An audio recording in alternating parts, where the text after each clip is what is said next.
What the hell do you do when you're outnumbered, trapped, and staring down the end? When everything's falling apart around you? When the world's collapsing? Why the hell would you keep fighting?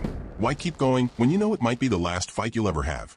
And in the middle of blood-soaked beaches with death just inches away, what makes a handful of soldiers refuse to back down? What makes them risk it all when one wrong move could have wiped everything out? But somehow, they changed history with nothing but raw willpower. Hold up. This wasn't just about tanks, guns, or bombs. Not even close. This was about decisions that tore nations apart. Decisions made in dark rooms, smoke-filled halls, and battlefields soaked in blood. These weren't your regular strategic moves. This was life or death. You wouldn't believe it unless you were there. What happened next? It's beyond your wildest imagination. These moments, gut-wrenching, savage, and unthinkable. You'll be left questioning how anyone made it out alive, let alone came out victorious. These weren't just battles. This was chaos, desperation, and survival. And in the end, they reshaped the entire world. But here's the kicker. You're not just going to hear about it. You're going to feel what it was like. From Pearl Harbor to the streets of Berlin, we're not just talking about explosions and gunfire. We're talking about decisions that changed the fate of nations. We're talking about moments where everything hung by a thread. Survival, sacrifice, and strategy. This is intensity like you've never heard before. Stick around, because we're saving the one moment that hit hardest. If you're ready to face history's rawest truths and see how these moments changed everything, hit that subscribe button. This is the real deal, folks. This isn't history as you've known it. This is the truth, raw and unfiltered. 10. The German invasion of Poland, 1939. What in the name of history were the Germans thinking? September 1st, 1939, marked this day, because it wasn't just a date on a calendar. The German invasion of Poland set the world on fire. And trust me, it was nothing like anyone had ever seen before. The sound of blitzkrieg, lightning-fast airstrikes, tanks tearing through towns, and the horror of civilians caught in the middle of it all. Damn it, the chaos was like a storm crashing down on a defenseless nation. Now hold on a second, because this is where it gets insane. Poland wasn't even given a chance to breathe. This wasn't just a regular invasion. This was a blitzkrieg, a fast, brutal, and relentless assault. The German Wehrmacht unleashed a devastating wave of bombers and tanks, and Poland, for all its strength, was crushed in a matter of days. Holy smokes, no one was prepared for the sheer speed of it. Now, let's talk about the shock of this rapid defeat. You've got to be kidding me. Poland was supposed to be one of the strongest defenses in Europe at the time, and within weeks, it was in ruins. What the hell happened? This wasn't supposed to happen this fast. The whole country was overrun, and for Britain and France? Well, they were watching in disbelief. And for good reason. The crazy thing? This invasion triggered Britain and France's declaration of war. And that's how World War II officially began. What in the world did these German leaders think they were doing?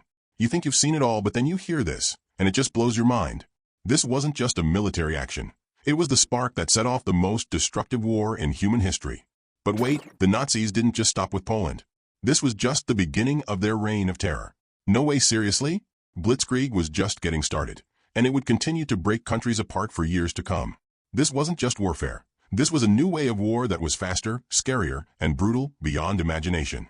For goodness sake, what these soldiers did, the world had never seen. This was madness. You want to talk about a moment that changed everything? This was it. From Poland to the rest of Europe, everything was on the edge, and the world was holding its breath, unsure of what was coming next. It's wild to think how much this one event shaped everything else that followed. That's bonkers. And if you think that was intense, just wait. The next moment will blow your mind. You're not ready for what happens next in this game of war. 9. Battle of Britain 1940. Alright, listen up. Germany came in hot, ready to crush the very heart of Britain. We're talking about a battle in the air, a battle for survival. Picture this. It's 1940. The skies are full of German bombers, and Britain's back is against the wall. But here's the insane part. Britain wasn't giving up. You thought the Blitz was crazy? Nah, this was something else entirely. The Battle of Britain wasn't just an aerial dogfight. It was a moment of reckoning that could have decided the fate of the world. What the hell happens when you're faced with total annihilation, and somehow you pull through? Let's get into it. Here's the kicker. Nazi air superiority was nearly unstoppable. The Luftwaffe, with their massive fleet of bombers, tore through Britain's defenses. London's burning, people are losing hope, and it looked like the RAF Royal Air Force was about to be wiped off the map. Seriously, how in the name of history does a tiny island survive this? What the hell, right? But hold on, because this is where it gets absolutely wild. The RAF didn't just survive, they fought back. And you're thinking, how in the world could they possibly have pulled this off? The odds were crazy. The Luftwaffe had thousands of bombers, while Britain's fighters were few, exhausted, and running low on fuel. But here's the twist. The RAF didn't just have pilots. They had something else that the Nazis never saw coming. What was that? The radar system. You think this was just about shooting at each other in the sky? Nope. This was about using tech to outsmart the enemy. And that radar system, it was like the ultimate cheat code in a game of life or death. These pilots weren't just heroes. They were damn near impossible to break. Their morale? Through the roof. You see, these weren't just guys in planes. They were fighting for their homes, their families, and their future. They didn't just fly, they charged into the sky knowing they were outnumbered, knowing they might not come back. And yet they never stopped. Now here's the jaw-dropper. Against all odds, against everything the Nazis threw at them, Britain's Royal Air Force prevailed. That's right. The Luftwaffe, thinking they had this in the bag, got their asses handed to them. This wasn't just a victory in the skies. It was a psychological blow to Nazi Germany. They thought they could break Britain in the air, but Britain wasn't having it. For goodness sake, these pilots were so outnumbered, and yet they sent the Nazis running. Unbelievable. So why does this matter? Why is this moment so critical? Because if Britain fell, Europe would have fallen. This wasn't just about air superiority. This was about holding the line, about fighting when it seemed like the world was crashing down. What's even crazier? This wasn't just military strategy. This was a defining moment in history. The entire world watched and realized Britain could survive. And that's when the tide started to turn. Damn it. This was the beginning of the end for Hitler. Now, if you think that was insane, we're just getting started. 8. Pearl Harbor Attack, 1941. December 7th, 1941. A day that will forever be etched in history. And no, we're not talking about some movie scene. We're talking about the attack on Pearl Harbor, a surprise that rocked the world in ways nobody could have predicted. What the heck is going on when your country gets blindsided like this out of nowhere in the dead of day? A calm morning, then bam. Explosions everywhere, planes falling from the sky, and hell breaking loose in the Pacific. Wait a second. 2,403 Americans dead. Hundreds of ships and planes destroyed just like that. You're telling me a whole military base gets destroyed in less than 2 hours? What the actual heck? The U.S., thinking they were safe, sitting on their hands, and then boom. This is insane in the membrane. It's like being punched out of nowhere. How the hell do you come back from that? Now for the real shocker, Japan didn't just hit Pearl Harbor. They crippled the Pacific Fleet, left America gasping for air. And get out of here. They thought they were going to walk away from this? The U.S. wasn't going to sit back and let that slide. No way. The U.S. declared war on Japan. And it didn't stop there. Just a couple of days later, boom, Germany. That's right, they declared war on Germany too. This is pure chaos. Imagine that the whole world was about to burn. And it started with one crazy attack. You want to talk about repercussions? This wasn't just about the damage to Pearl Harbor. This was the moment that forced America's hand. No more sitting on the sidelines. This wasn't just a military response. This was a cultural shock, a societal slap in the face. The U.S. had no choice. They were in this war, and they were going to make sure they didn't go down easy. And the real kicker? The speed and precision of the Japanese attack. No freaking way they managed to pull this off without anyone seeing it coming. These guys were so damn organized, and for those first hours, they had the U.S. on its knees. Shut the front door, right? I mean, who does that? Strikes in the heart of the Pacific and gets away with it. Mind blown. The aftermath? Well, it's hard to even fathom. The losses, the total destruction, it wasn't just about the lives lost, it was about the way everything shifted. No one knew what the hell was coming next. This wasn't just an attack. It was a game changer, a full-on declaration of war. Everything from here on out would be different.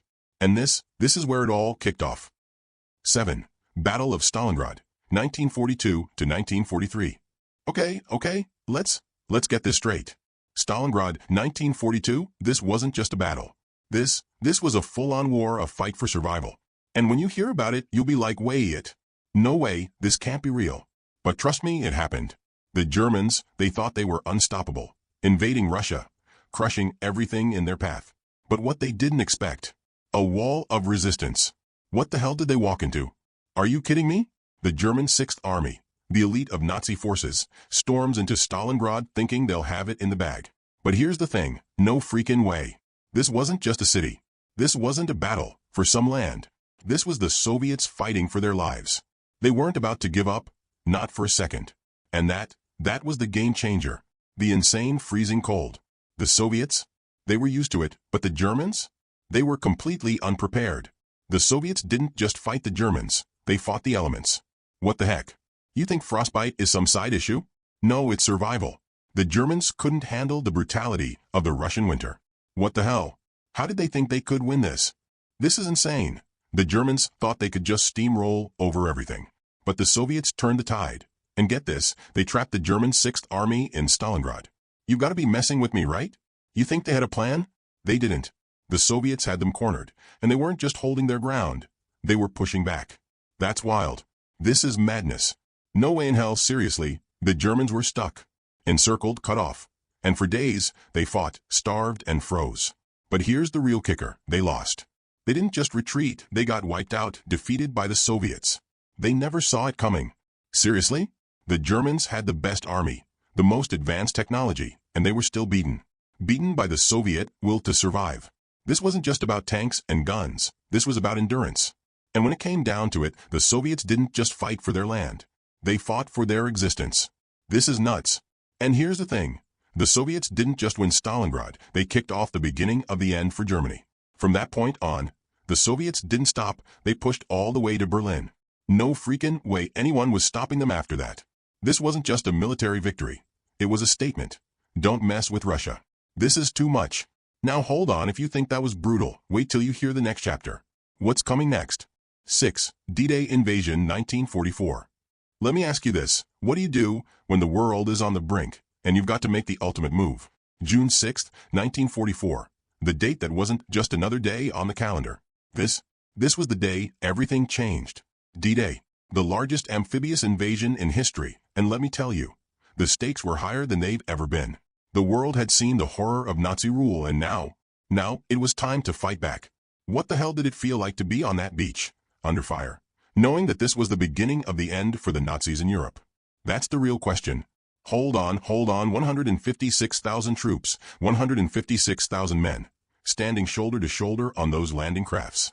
And what's crazier? These men knew what was waiting for them, machine guns, bombs, death. And yet, they stormed the beaches of Normandy anyway.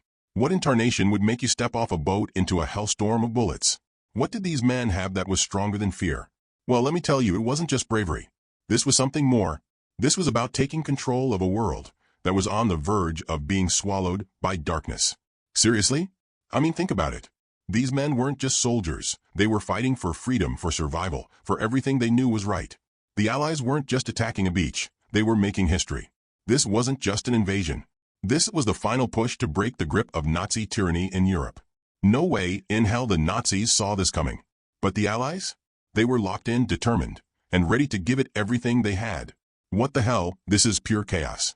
You're on the beach, and you're hearing bullets zipping past your head. You're seeing explosions left and right, and yet you keep moving forward. That's exactly what happened here. D-Day wasn't about who had the biggest army. It was about who could keep pushing, who could survive this madness and keep fighting. And you know what? The Allies won. They took the beaches. They got their foot in the door, and after that, the Nazis were on the run.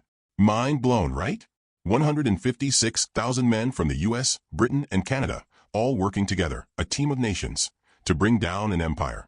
That's wild. What they did was unimaginable. They didn't just storm the beaches of Normandy. They stormed the future. This was the moment the Allies kicked down the door to the Third Reich's collapse. And let me tell you something, this wasn't just about taking a beach. This was about taking the heart of Europe. The fight didn't stop at Normandy. Hell no. This was just the beginning. The push to Berlin had officially begun, and once these men secured their beachhead, they weren't looking back. This was history in the making. The Nazis? They were running scared. Are you for real? The scale of this? The sheer amount of preparation, the losses suffered? It was pure madness. The number of men involved, the coordination, the sacrifice. It all came down to this moment. And from that point on, the tide of the war turned. And the Nazis? They never recovered. Don't start with me. That was only the beginning.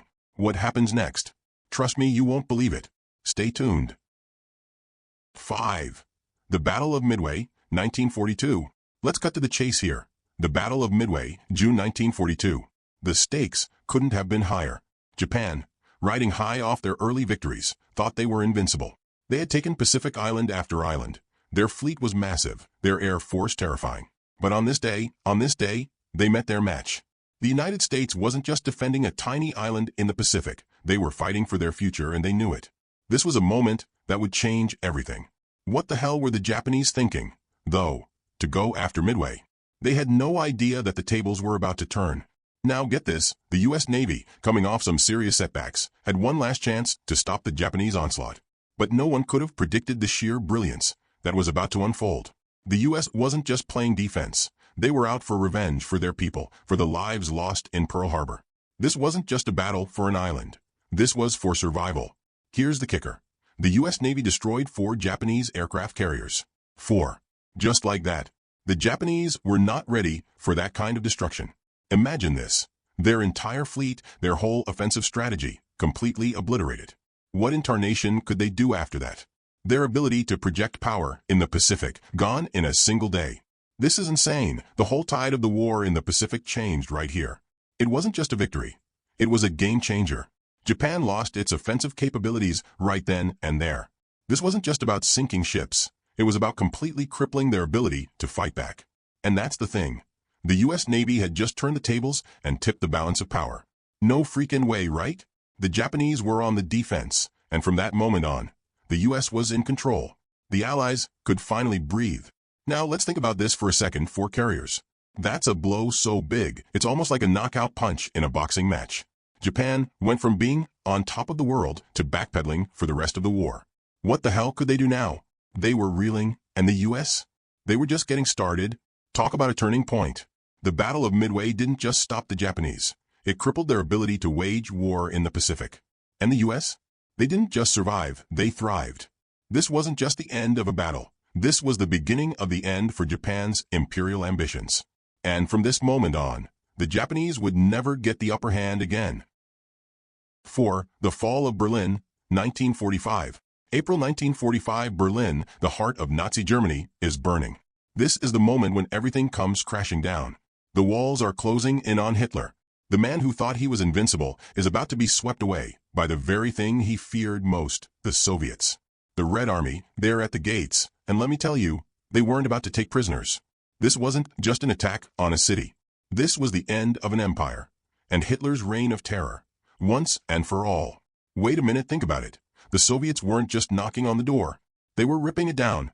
It was the final assault. Berlin was surrounded. There was nowhere left to hide. And Hitler? He was done. The guy who thought he could conquer the world. He couldn't even save his own city. The walls were closing in, and the Reichstag, the very symbol of Nazi power, was about to fall. Get out of here with that. The Red Army was charging through the streets, tanks rolling over the wreckage of what used to be Nazi pride. And the people? They were broken, defeated, trapped between the Allies closing in from the west and the Soviets pushing in from the east. What the hell could they do? The Nazi regime, built on lies, fear, and propaganda, was being reduced to ruins. Hitler's bunker? That was the last thing left for him. And even that was falling apart. Shut the front door, but this is pure madness. The Soviets didn't just capture Berlin, they captured Hitler's dream. And this was it. The moment the Nazi empire crumbled. Hitler's regime was over. His vision of a Fourth Reich shattered. This wasn't just a battle. This was the final chapter of an entire ideology. And trust me, it didn't go out quietly. This is too much. The Soviets stormed Berlin. And once that flag went up over the Reichstag, it was game over for Nazi Germany. Hitler was finished. The war was nearly over. As Soviet forces entered the city, the man who tried to change the world with terror, with fear, with violence, he couldn't even make it out of his own capital. That's a reality check right there. The city that he built up with dreams of domination was now reduced to rubble, and there was nothing left to save him. The Nazis lost. They lost everything. And Berlin? It was ground zero for the collapse. And now let's talk about the survivors. What was left? The destruction was so complete, the scale of the defeat so absolute. But here's the real kicker. The world didn't just lose a city. It lost an empire. Hitler? He wasn't the future. He was a bitter reminder of what happens when unchecked hatred, arrogance, and cruelty run wild. And here? This was the end of that chapter. So, what does the fall of Berlin mean? It means history's darkest hour had come to an end. The Soviet flag rising over Berlin wasn't just a military victory. It was a symbol of the world finally fighting back against tyranny. And what happened next? The world would never be the same. Stay with us. 3.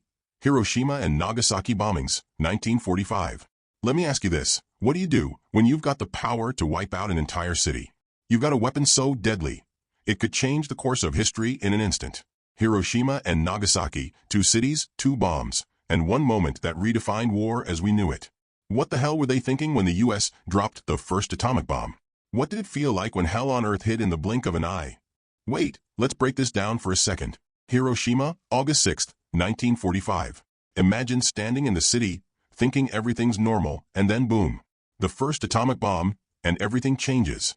What in tarnation is going through your mind when that cloud rips through the sky, turning everything into nothing? No way in hell this can be real, right? But it happened. No freaking way. The devastation, the sheer destruction, one bomb wiped out 70,000 people instantly. 70,000 lives, just gone. And the worst part? That's just the beginning. The real horror came after. Burns, radiation, suffering. This was no war, this was a nightmare. And get this, Nagasaki, 3 days later. Same deadly weapon. Same apocalyptic outcome. No freaking way Japan thought they could survive that. This wasn't just about bombs. It was about breaking a nation, shattering their will to fight. When the U.S. dropped the bombs on Nagasaki, it was clear. The world had just stepped into a new era. Hold up, Japan's surrender was imminent. You think this was just about destroying cities? Hell no. This was about forcing Japan to finally surrender. The power that came with these bombs wasn't just in their explosive force. It was in the psychological devastation. They couldn't keep fighting. How do you come back from that? You don't. This is pure chaos. And I'm not just talking about the bombings. Aftermath? Radiation poisoning? Survivors left with lifelong scars. That's the real price of war. The human toll. The devastation that lingers long after the bombs fall. Damn it. Who could even comprehend the level of destruction here? The world was changed forever. And the Pacific War? It ended right here. This is madness. But here's the kicker. We never thought this would happen again. The U.S. had just turned the key to an entirely new kind of warfare. One where the future of humanity hung by a thread. What in the name of? How the hell did we get here? The power to annihilate entire populations with one click? This is insane. Seriously? The bombs didn't just end the war. They changed everything militarily, politically, socially. Everything. The world was suddenly faced with a new reality. A reality where humanity had the power to destroy itself in a flash. But let's not get it twisted. The war was over, but the world was never going to be the same. Hiroshima and Nagasaki weren't just the end of the Pacific War. They were the start of a whole new kind of fear, political maneuvering, and a war that would never be fought on the same terms again. This was the birth of the nuclear age, and it didn't just shape the 20th century. It shaped the world forever. Think that was intense? Hold onto your seat, because what's coming next? It's going to make you rethink everything you know about history. Get ready. 2. The Holocaust, 1941 to 1945. Okay, let's get this straight. Let's not sugarcoat this. Let's not pretend it wasn't as horrifying as it sounds. 6 million Jews, millions of others, gone, wiped out. All because one group of people decided they were superior, and everyone else? Well, they were disposable. What the hell was going through their minds when they decided to systematically exterminate entire groups of people? I can't even deal with this. This is pure madness. The Nazi regime didn't just go to war. They waged an entirely different kind of war, a war against humanity. And what did they do? They set up concentration camps. They got systematic about it. They didn't just kill, they planned it. The final solution. It wasn't an accident. It wasn't a mistake. They knew what they were doing, and they did it anyway. Families ripped apart, babies torn from their mothers. This wasn't a war. This was a bloodbath, an intentional genocide that, to this day, we can't fully grasp. No freaking way, but it's true. You see the footage, the survivors, the pictures. This isn't history. It's a nightmare that's too real. The magnitude of it is so much bigger than we can ever explain in words. 6 million Jews, 6 million lives, taken by a madman with a delusional belief that they were doing something necessary. The final solution? Yeah, it's a solution, all right, but not one anyone should ever have even thought up. This is out of control. And here's where it gets even more messed up. This wasn't just happening to the Jews. It was gypsies. It was LGBTQ individuals. It was anyone who didn't fit into their idea of what was perfect. They were all condemned to die. The Nazis didn't just want to take over countries. They wanted to destroy entire peoples. What the hell? This is sickening. This is insane in the membrane, right? You think you know war, but no one knows anything like this. This wasn't just about military power or territorial control. This was about breaking people down to their core. It's not just what they did, it's how they made it systematic, like a well-oiled machine of death. They weren't just soldiers. These were ordinary people committing unspeakable acts. The Holocaust didn't just scar the people it touched, it scarred the entire world. We're still trying to process it, still trying to understand how a group of people could be wiped out. And to this day we ask, how do we ensure this never happens again? Let me be clear, this isn't just a piece of history. This is a warning, and we can't afford to forget. We can't look away. The survivors, the families, the millions lost, they deserve for us to remember. 1. The end of World War II and formation of the United Nations, 1945.